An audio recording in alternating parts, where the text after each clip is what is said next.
Researching other people's pitch deck content to improve your or create your own is a brilliant move.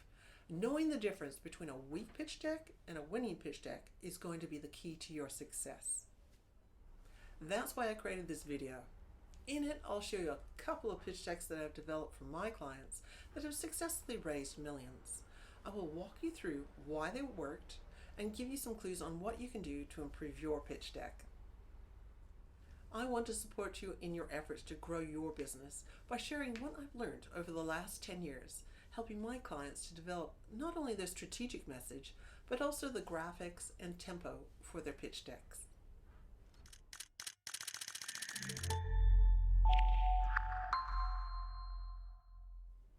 If you want to make sure you have the right content in your pitch deck, I suggest you download my free PDF guide, and it'll walk you through the key points that investors have told me they want to see in your pitch deck.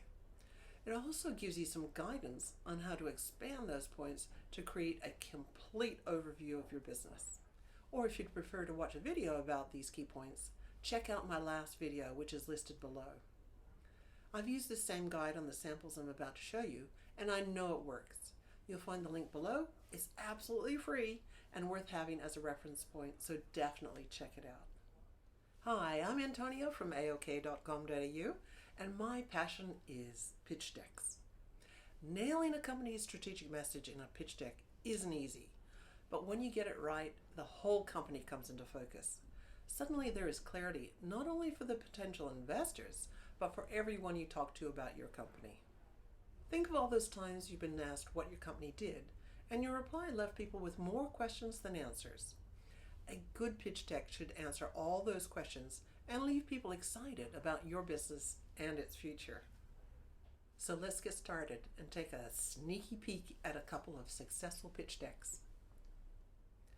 What you're looking at here is an overview of all the slides from our first sample pitch deck. This pitch deck was used to successfully raise several $1 million, and they are currently on target for their second round of funding. To ensure the confidentiality, I have swapped out their logo with a generic one and replaced sensitive information with filler copy.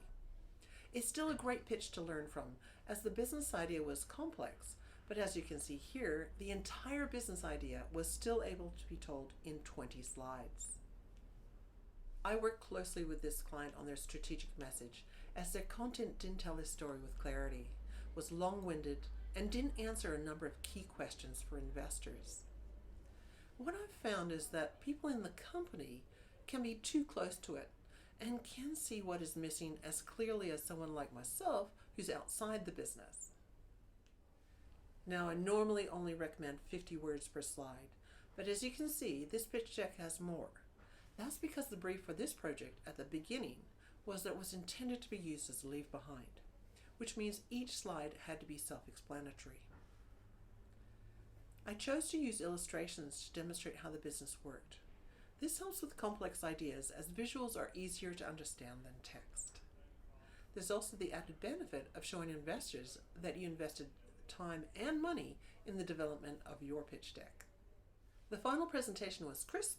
The visuals complemented rather than competed with their message. As I said earlier, it was a success. So it worked. Pitching to investors is all about getting it right the first time.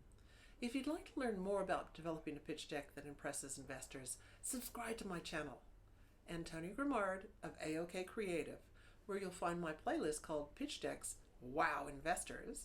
I'll be posting informative videos there every week. I'm able to show you this next pitch deck in its original format, as the company is listed on the ASX, and the pitch deck was available to the public on their website. What is very common with pharmaceutical companies is their passion about their data. To develop a drug, they gather a great deal of data and are usually hell-bent on putting as much of that data as they can into their pitch decks. Here's the rub. The reverse is true. Investors definitely want to see the data that supports the business concept, but if you overdo it, you will lose them. So if you're a company that is dependent on data to support your message, resist the urge of over-explaining your discoveries and processes, and stick to the high points. And of course, if they ask for more information, you can always give them your capability statement, where you can go into greater detail. It took quite a bit of editing to get this message down to something that was clear and engaging. I also spent a great deal of time figuring out how to demonstrate their key data points through infographics. Here's a bonus tip for you. Infographics are reportedly 30 times more likely to be read than text. And if done correctly, an infographic can be worth 1,000 words. I've helped many companies clarify a complex business idea with a simple infographic, and every time it has made a massive difference to how quickly people have understood their message. Do you have a gnawing feeling that your pitch deck isn't working? Or maybe after a pitch you felt it was missing the mark? If investors aren't showing excitement about your business opportunity, and maybe the quality of your pitch deck, or perhaps your message is missing the mark. And let me know in the comments what you find to be the most difficult aspect of raising money. For some, it's closing the deal and the presentation, and some is finding the investors. What is it for you? And don't forget, you are following your dream, so keep on pitching with passion. You are just one pitch away from success.